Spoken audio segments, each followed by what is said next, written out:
Our politics reflects very traumatized people reaching the top, enacting policies that then create more trauma for large numbers of people.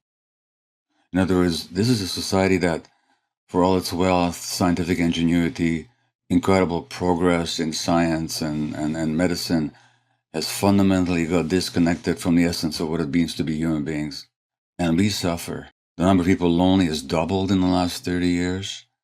Britain has appointed a minister of loneliness. Loneliness kills.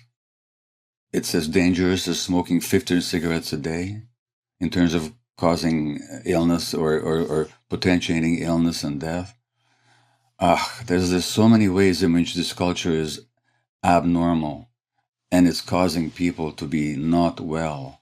This is part 2 of our three-part conversation where we're going over 3 leadership quotes that do not mention leadership.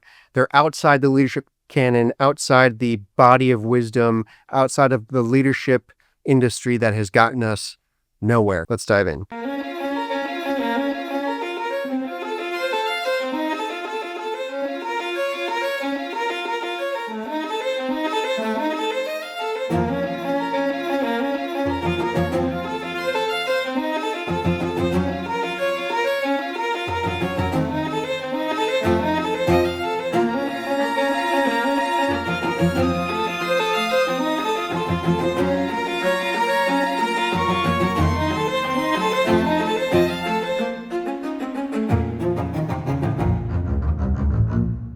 The quote I'm actually going to use is not his quote, but it's central to his teaching. So let's talk about meaning.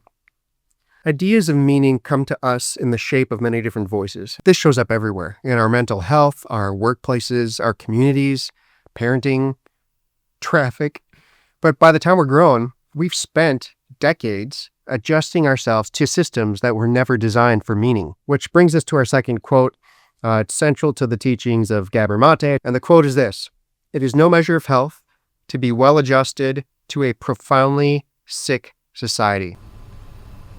If you were a gardener, what would you do? Well, you'd have to ask yourself, what is the nature of these plants, and what conditions does the nature of the plant demand for healthy development? And I'm suggesting that rather than looking to diagnose diseases or conditions or behaviors, why don't we look at what is the nature of human beings and what conditions are necessary for the healthy development of human beings, and what happens when those healthy conditions are not met? An equally important, at least as important, measure of a society and a culture and a system is to what degree does it meet human needs, and how well does it promote healthy human development, and to what degree or in what ways does it undermine it?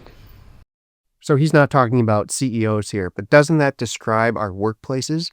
We normalize all kinds of behaviors that go against our core human needs to belong, to self-actualize, to be seen, known, and understood. Over time, we contort ourselves to fit these systems, and we suppress the core elements of who we are to stay employed, to get the promotion, to keep the peace.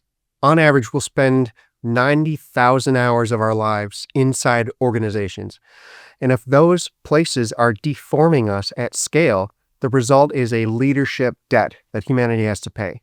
Just as in a laboratory, if you're growing organism in a lab culture and many of them got ill, you'd have to say this is a toxic culture.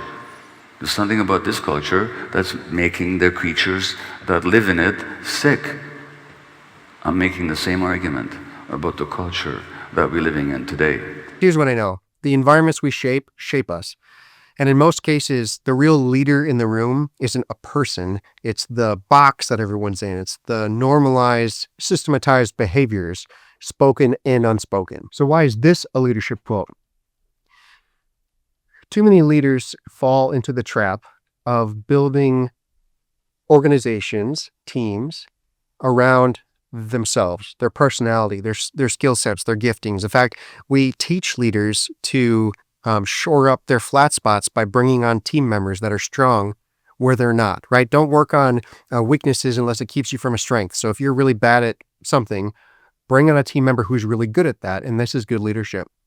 Makes sense, but what you end up with is systems designed around leaders, even servant leaders, rely on their own virtue to move things forward rather than building a platform for the next person who walks in to look around and just be blown away by what they've built. All right, I'm going to stop there.